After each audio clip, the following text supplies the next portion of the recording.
Punonjësit e uzinës së përpunimit të naftës në Fier janë rikthyer protestave, pasi thonë se u është dhënë vetëm një rrogë nga 4 muaj të prapambetura nga firma. Ata kërkojnë dhe pagesën e kontributeve shoqërore, për të cilat shpjegojnë se nuk u paguan për më shumë se një viti. Do bëjnë thirrje që ata të qëndrojnë të bashkuar deri në plotësimin e kushteve të tyre që janë më minimale që mund të jetë. Dhe jo të vinë përfaqësuesit e firmës dhe të hedhin balë në punën e tyre që nuk ka punuar uzina që ka qenë ndalur. Në mbështetje të protestuesve kanë shkuar dhe përfaqësues të Partisë Demokratike Fier. Thonë që ka kaluar paga e dhjetorit. 2 pagat e tjera, tetor në dorë, nuk i kanë kaluar.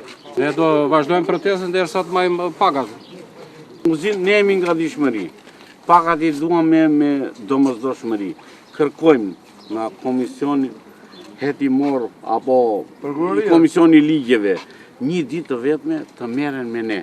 Kompania Armo është një nga kompanitë më strategjike e përpunimit naftës. Ta marrin seriozisht të merren një ditë vetme, ndash parlamenti, ndash komisioni. Kishte kaluar vetëm muaj dhjetor. Për 2 muajt e tjerë? Jo, muajt e tjerë jo. Ju kërkohet një përgjigje nga ana e përfaqësuesve tuaj më të lartë. Po ku ta gjem përfaqësuesin? Përfaqësuesi erdhi atë ditë që i marrë të gjatë dhe s'është dukur më. Mua më kaluan 3 rroga. As problemi, as dhe një tjetër.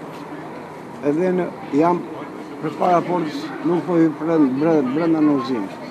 Akoma. Të bëhet një transparencë mbi situatën e kompanisë Armo. Se që nga dita që është privatizuar dhe deri më sot, ne nuk dim se çfarë bëhet me Armo. Lozin, vjen njëri, ikën tjetri, mbushin thaset me lek edhe nuk e dim se ku vjen lek.